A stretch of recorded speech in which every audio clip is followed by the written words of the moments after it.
বহু বছর আগের কথা, যখন ভাগ্য আর বোকা বুদ্ধির খেলা তুরস্কের লোকগাথায় মিশে থাকত।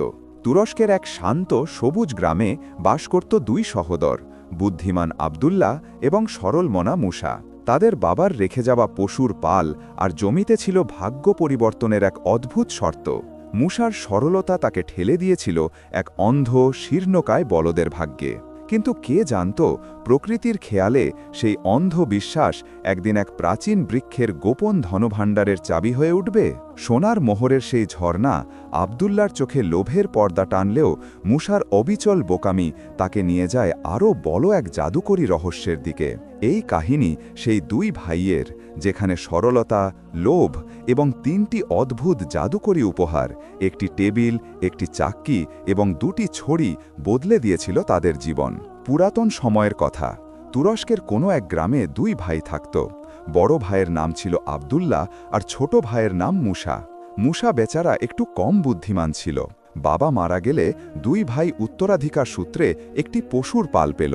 কিছুকাল দুই ভাই একসঙ্গে পশু চড়াত। কিন্তু একদিন মুসার মনে হলো যে যদি আমরা পশুগুলো ভাগ করে নিই তবে বেশ সুবিধা হবে। তাদের বাবা যে জমি দিয়েছিলেন তাতে দুটো বেড়া ছিল। একটা বেড়া একেবারে নতুন আর অন্যটা এত দুর্বল ও পুরনো ছিল যে হাত দিলেই ভেঙে পড়ত। মুসা আবদুল্লাহকে বলল, যেসব পশু নিজে থেকে নতুন বেড়ায় যাবে সেগুলো হবে আমার, আর যেগুলো নিজে থেকে পুরনো বেড়ায় যাবে সেগুলো হবে তোমার। বড় ভাই আবদুল্লাহ বলল, খুব ভালো, তোমার প্রস্তাব আমার পছন্দ হয়েছে। তবে এমনটাও তো হতে পারে যে যেসব পশু নিজে থেকে নতুন বেড়ায় যাবে সেগুলো হবে আমার, আর যেগুলো পুরনো বেড়ায় যাবে সেগুলো হবে তোমার। চলো তাই হোক। মুসা রাজি হয়ে গেল। তখনই দুই ভাই মাঠে গেল এবং সব পশু তাড়িয়ে সেখানে নিয়ে এলো যেখানে বেড়াগুলো ছিল। সব ভেড়া, ছাগল, গরু, বলদ আপনা আপনি নতুন বেড়ায় ঢুকে গেল। শুধু একটি অন্ধ শীর্ণকায় বলদ, যে রাস্তা দেখতে পাচ্ছিল না, গড়াতে গড়াতে পুরনো বেড়ায় চলে গেল। মুসা কিছু বললও না, শুনলও না, বরং খুশি হয়ে তার বলদটিকে ধরে মাঠে চড়াতে নিয়ে গেল। সে রোজ সেই শীর্ণকায় বলদটিকে মাঠে চড়াতে নিয়ে যেত আর সন্ধ্যা নামলে তাড়িয়ে এনে বেড়ায় বন্ধ করে দিত। একদিন সে তার অন্ধ বলদটিকে চড়াতে নিয়ে যাচ্ছিল, তখন খুব জোরে ঝড় বইতে লাগল। ঝড়ের কারণে একটি খুব পুরনো গাছ নড়তে ও ক্যাঁচ ক্যাঁচ করতে লাগল। সাবধান, বুড়ো কুত্তার মতো চেঁচাস না, মুসা গাছটিকে ধমকালো। কিন্তু ঝড় চলতে থাকল এবং গাছটিও তেমনি দুলতে ও ক্যাঁচ ক্যাঁচ করতে থাকল। মুসাকে ধমকানোয় তার বিন্দুমাত্র পরোয়া ছিল না। আমি বলছি চুপ কর, মুসা আরও বেশি রাত দেখালো। কিন্তু গাছটি বাতাসের ধাক্কায় ক্যাঁচ ক্যাঁচ করতেই থাকল। মুসা কুড়াল তুলল এবং গাছের কাণ্ডে জোরে মারল। নে, এবার কথা বল। আরে বাহ, সে যেখানে কুড়াল মেরেছিল গাছটির সেই জায়গা থেকে সোনার মোহরের ঝর্ণা বেরিয়ে আসছিল। এটা দেখে মুসা দৌড়াতে দৌড়াতে বড় ভাইয়ের কাছে গেল এবং বলতে লাগল, কিছুক্ষণের জন্য আমাকে তোমার বলদগুলো দাও, আমি আজ দুটো বলদ দিয়ে হাল চাষ করব। সাথে সে কয়েকটি খালি বস্তাও চাইল। তারপর সে সবকিছু নিয়ে গাছটির কাছে পৌঁছালো। যখন সন্ধ্যা হলো এবং অন্ধকার নামতে শুরু করল, তখন সে সেই সম্পদ নিয়ে ঘরে ফিরে এলো। আবদুল্লাহ এত বড় ধনসম্পদের স্তূপ দেখে চোখ কপালে তুলল। সে মুসাকে বলল, ছোট ভাই, চলো আমরা এই সম্পদ অর্ধেক অর্ধেক ভাগ করে নিই। বোকা মুসা সাথে সাথে রাজি হয়ে গেল এবং প্রতিবেশীর কাছ থেকে দাড়িপাল্লা চাইতে গেল। প্রতিবেশীর কাছে দাড়িপাল্লা ছিল এবং সে দিতেও পারত। তবে তার মনে চিন্তা হলো যে মুসা এটা দিয়ে কি মাপতে চায়। তাই সে দাড়িপাল্লার নিচে সামান্য আলকাতরা লাগিয়ে দিল। প্রতিবেশীর সন্দেহ ঠিক প্রমাণিত হল। কিছুক্ষণ পর যখন মুসা দাড়িপাল্লাটি ফেরত দিল, তখন তার নিচে একটি সোনার মোহর লেগেছিল। এরপর কি, রাতারাতি পুরো গ্রামে খবর ছড়িয়ে পড়ল যে মুসা আর আবদুল্লাহ কোথা থেকে খাজানা গুপ্তধন পেয়েছে। আবদুল্লার চিন্তা হলো। সে ছোট ভাইকে বোঝাতে গিয়ে বলল, দেখো ভাই, পুরো গ্রাম জেনে গেছে যে আমরা ধনী হয়ে গেছি। আমার পরামর্শ হলো আমরা এই ধন ভাণ্ডার কোনো সুরক্ষিত জায়গায় পুঁতে রাখি এবং নিজেরা কিছুদিনের জন্য কোথাও চলে যাই। আবদুল্লাহ এটা বলল এবং কোদাল তুলল। ঘরের উঠোনেই গর্ত খুঁড়ল এবং সব গুপ্তধন সেখানে পুঁতে ফেলে রওনা দিল। ছোট ভাই মুসা তার পিছে পিছে এমনভাবে টলতে টলতে যাচ্ছিল যেন ঘুমিয়ে আছে। তারা খুব বেশি দূর যায়নি। আবদুল্লাহ চলতে চলতে থেমে গেল এবং বলল, ছোট ভাই, তাড়াহুড়োয় আমি ঘরের দরজা বন্ধ করতে ভুলে গেছি। জলদি যাও এবং দরজা বন্ধ করে এসো। মুসা দরজা বন্ধ করতে চলে গেল এবং বড় ভাই আব্দুল্লাহ সেই জায়গাতেই আরাম করার জন্য বসে পড়ল।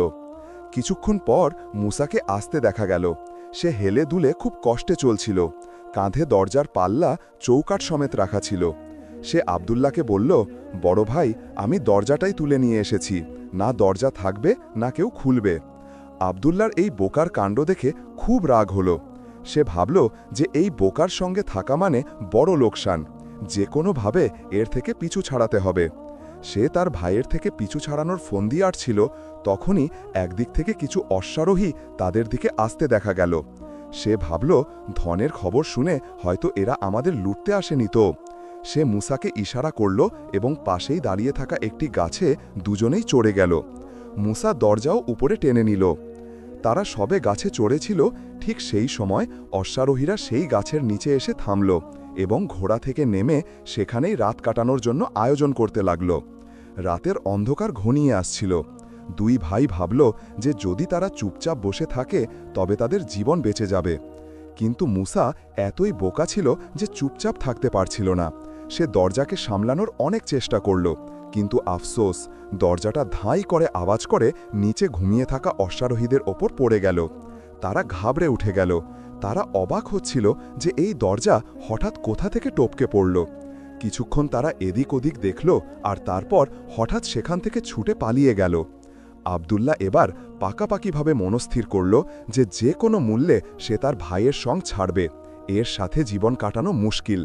ফলে সে সিদ্ধান্ত নিল যে সে এই জায়গাতেই তার ভাইকে ছেড়ে চলে যাবে। আর যখন সূর্য উঠল তখন সে গাছ থেকে নিচে নেমে একদিকে হাঁটতে শুরু করল। মুসা তখনও ঝিমুচ্ছিল। যখন দিনের আলো ভালোভাবে ছড়িয়ে পড়ল তখন সে চোখ খুলে দেখল আব্দুল্লাহ সেখান থেকে উধাও। সে গাছ থেকে লাফিয়ে নিচে নামল এবং মজা করে শীষ দিতে দিতে ধীরে ধীরে চলতে লাগল। দুপুর হতে হতে সে এক গ্রামে পৌঁছাল। গ্রামে পৌঁছে তার মনে হলো এখন খাওয়ার সময়, কিছু খেয়ে নেওয়া দরকার। কিন্তু পকেটে তো একটি কানাকড়িও ছিল না। কি কিনবে আর কি খাবে? সে গ্রামে ঘুরে বেড়াতে লাগল। নামাজের সময় ছিল এবং লোকেরা নামাজ পড়তে যাচ্ছিল। সে একপাশে দাঁড়িয়ে গেল এবং হাত পেতে চাইতে লাগল। দয়ালু লোকেরা কিছু না কিছু তার হাতের তালুতে রেখে যেত। ইতিমধ্যে এক মোটা লোক তার কাছে এলো এবং জিজ্ঞাসা করল, তুমি আমার এখানে চাকরি করবে? সেই দিনগুলোতে চাকরের খুব দরকার ছিল। কাজ করার লোক খুব কষ্টে পাওয়া যেত। হ্যাঁ জনাব, সানন্দে, তবে একটি শর্ত আছে, মুসা মোটা লোকটিকে বলল। বলো বলো, লোকটি অধৈর্য হয়ে জিজ্ঞাসা করল। মুসা জবাব দিল, জনাব, আমি যা কিছুই করি না কেন আপনি আমার ওপর রাগ করবেন না, ঠিক তেমনি আমিও আপনার ওপর রাগ করব না। তবে মনে রাখবেন, যদি আপনি শর্ত ভাঙেন তবে আমি আপনার গর্দান ভেঙে দেব, আর যদি শর্ত আমি ভাঙি তবে আপনি আমার গর্দান ভেঙে দেবেন।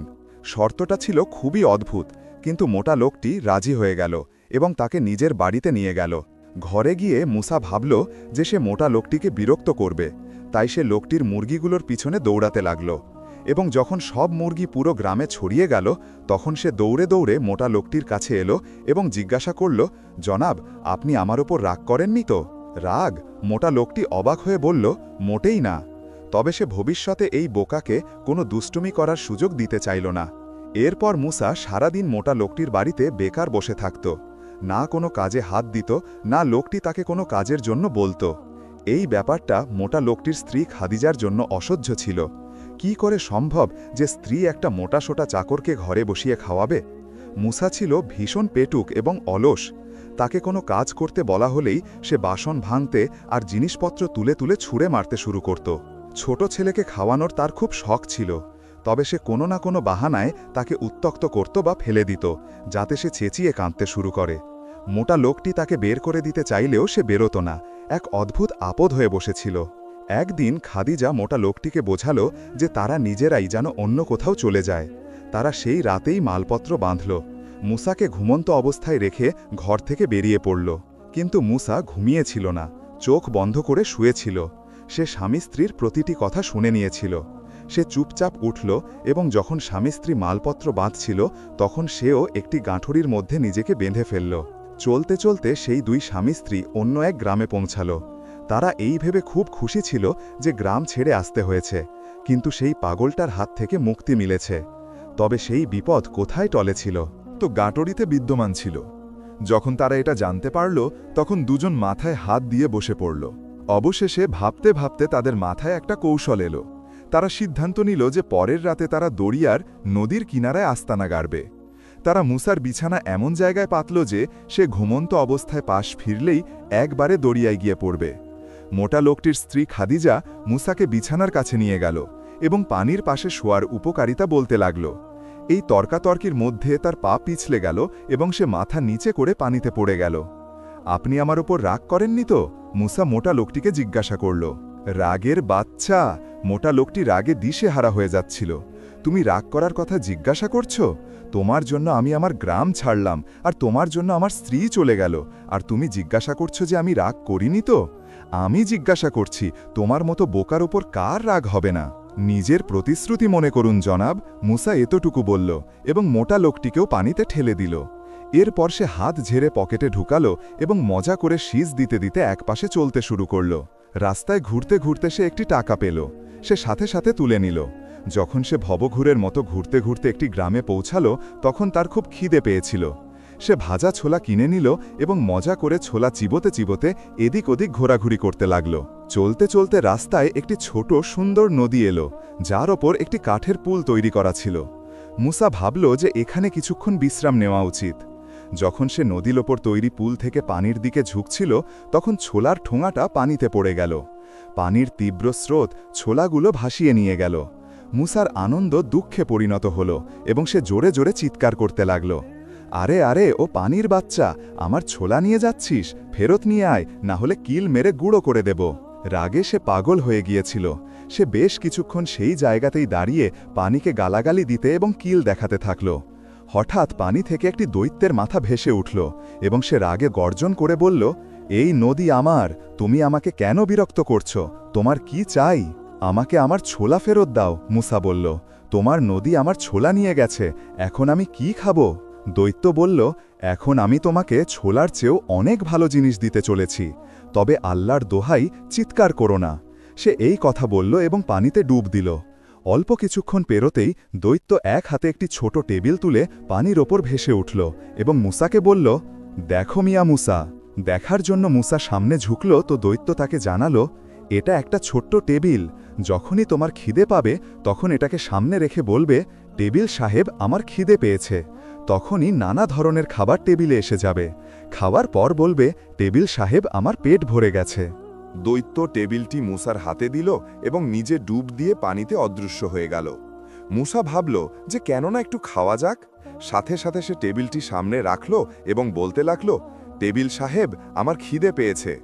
পলক ফেলতে না ফেলতেই তার সামনে নানা ধরনের খাবার এসে গেল। এখন তার বুঝতেই আসছিল না যে কোন খাবারটা আগে খাবে আর কোনটা পরে। বাস সে খুব খেলো এবং যখন পেটের কোনো কোন বাকি রইল না, তখন আবার সে টেবিলকে বলল, টেবিল সাহেব, আমার পেট ভরে গেছে, ধন্যবাদ। এখনও তার বাক্য শেষও হয়নি যে টেবিল পরিষ্কার হয়ে গেল। সে টেবিলকে কাঁধে তুলল এবং মজা করতে করতে সামনের দিকে চলতে শুরু করল। সে চলতে চলতে একটি দূরের গ্রামে পৌঁছালো। গ্রামে পৌঁছে সে ভাবল, কেননা আজ গ্রাম্য লোকদের দাওয়াত করা যাক। সে এক জায়গায় দাঁড়িয়ে গেল এবং জোরে জোরে চিৎকার করতে বলতে লাগল, আজ সন্ধ্যায় গ্রামের চত্বরে সব লোকের দাওয়াত আছে, আসতে ভুলবেন না। সন্ধ্যায় চত্বরে ভিড় জমে গেল।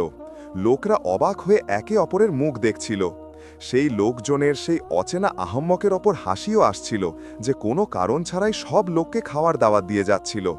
খাওয়া দাওয়ার কোনো বন্দোবস্ত চোখে পড়ছিল না। দেখছি তো কি, আগুনের একটি স্ফুলিঙ্গও চোখে পড়ছিল না। লোকরা একে অপরের কানে কানে বলল, এই লোকটা আমাদের বোকা বানাচ্ছে, এসো এর দু চারটা ঝাপটা লাগাই এবং এর মশকরার স্বাদ চাখাই। লোকরা নিজেদের মধ্যে ঝগড়া আর তর্ক শুরু করল, কিন্তু মুসা আরামে সামনে টেবিল রেখে বসে থাকল। তারপর সে টেবিলকে বলল, টেবিল সাহেব, আমার খিদে পেয়েছে। পরের মুহূর্তেই টেবিলে কয়েক ধরনের খাবার এসে গেল, এমন খাবার যা গ্রামবাসীরা আজ থেকে আগে কখনো দেখেও নি। তারা বিসমিল্লাহ পড়ে খাবারের উপর ঝাঁপিয়ে পড়ল। খেতে খেতে সবার পেট ফুলে গেল। যখন সবার পেট ভরে গেল, তখন মুসা তাদের জিজ্ঞাসা করল, সবার পেট ভরে গেছে কি? লোকরা এক স্বরে বলল, হ্যাঁ হ্যাঁ, আমরা আজ থেকে আগে এত ভালো খাবার কখনো খাইনি। এটা শুনে মুসা টেবিলকে বলল, টেবিল সাহেব, আমার পেট ভরে গেছে, ধন্যবাদ। দেখতে দেখতে সমস্ত বাসন টেবিলের ওপর থেকে গায়েব হয়ে গেল। তারপর মূসা সেই টেবিল নিজের কাঁধে রাখল এবং বিশ্রাম করার জন্য একটি গাছের নিচে চলে গেল। বিস্ময়ে গ্রামবাসীদের চোখ খোলা থেকে গেল। একজন লোক বলল, যদি আমরা রোজই এরকম খাবার খেতে পারতাম। কেন খেতে পারি না? অন্যজন জবাব দিল, শুধু এই টেবিলটার দরকার, এই অপরিচিত লোকটা তো একদম আহাম্মক। তারপর তারা মাথা জোর করে বসল এবং সিদ্ধান্ত নিল যে এই লোকটি ঘুমিয়ে পড়লে এর টেবিল চুরি করে নেওয়া হবে। পরের সকালে যখন মোরগ আজান দিচ্ছিল, মূসার ঘুম ভাঙল। টেবিলকে দেখল তো সেটা সেখান থেকে গায়েব। খুব চিন্তিত হল। কিছুক্ষণ পর দৌড়ে দৌড়ে সেই নদীর কাছে গেল এবং পানির দিকে ঝুঁকে দেখতে লাগল আর গলা ফাটিয়ে চিৎকার করতে লাগল, হায় আমার ছোলা, হায় আমার ছোলা ফেরত দাও। পানি থেকে দৈত্য বাইরে এলো। তার চেহারায় রাগের ভাব ছিল এবং সে বলতে লাগল, কি চেঁচামেচি শুরু করেছ? কেন আমাকে বিরক্ত করছো? মূসা চিৎকার করে বলল, আমার ছোলা ফেরত দাও, আমি আমার ছোলা নিয়েই থাকব। দৈত্য তাকে চিনতে পেরে বলল, আচ্ছা, তো তুমি সেই লোক। সেই টেবিলটার কি হলো যেটা আমি তোমাকে দিয়েছিলাম? সেটা তো কেউ চুরি করে নিয়েছে। মূসা কান্নার ভঙ্গি করে বলল, আমাকে আমার ছোলা ফেরত দাও। দৈত্য পানিতে ডুব দিল এবং কিছুক্ষণ পর হাতে একটি ছোট চাক্কি হাতকল নিয়ে পানির ওপর ভেসে উঠল। এই নাও, এটা নাও, এরপর তোমার আর কোনো কিছুর দরকার হবে না। যদি তুমি ডান হাত দিয়ে এটিকে ঘোরাও তবে এর ভেতর থেকে সোনা বেরোবে, বাঁ হাত ঘোরালে এর ভেতর থেকে রূপো বেরোবে। এবার যাও এবং নিজের পথে চলো আর আমাকে বিশ্রাম করতে দাও। মূসা আবার সেই গ্রামে গেল এবং এক জায়গায় বসে চাক্কি পিষতে লাগল। যখন সে চাক্কিটিকে সোজা দিকে ঘোরালো তখন তার থেকে আটার জায়গার বদলে সোনা বেরোলো, আর যখন উল্টো দিকে ঘোরালো তখন রূপো। এই সোনা রূপো তার জন্য যথেষ্ট ছিল। এটা বিক্রি করে সে নিজের জন্য সুন্দর সুন্দর কাপড় কিনল এবং একটি শানদার প্রাসাদও তৈরি করল। এবার সে গ্রামে বড় শান শৌকত নিয়ে থাকতে লাগল। গ্রাম্য লোকেরা জানতে পারল যে সেই আহম্মক অচেনা লোকটি আবার গ্রামে ফিরে এসেছে আর তার কাছে আছে প্রচুর ধন সম্পদ। তারা চুপি চুপি তার ওপর নজর রাখতে শুরু করল, এটা জানার জন্য যে তার ধনবান হওয়ার রহস্য কী।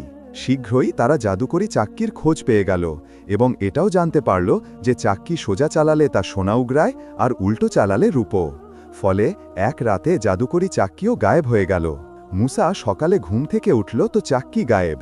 সে সোজা দৌড়াতে দৌড়াতে পুলের রেলিংয়ের কাছে পৌঁছালো এবং পানির দিকে ঝুঁকে চিৎকার করে বলল, আমার ছোলা ফেরত দাও, আমার ছোলা ফেরত দাও। সে কিছু দূর পানির ওপরে চিৎকার করতে থাকল।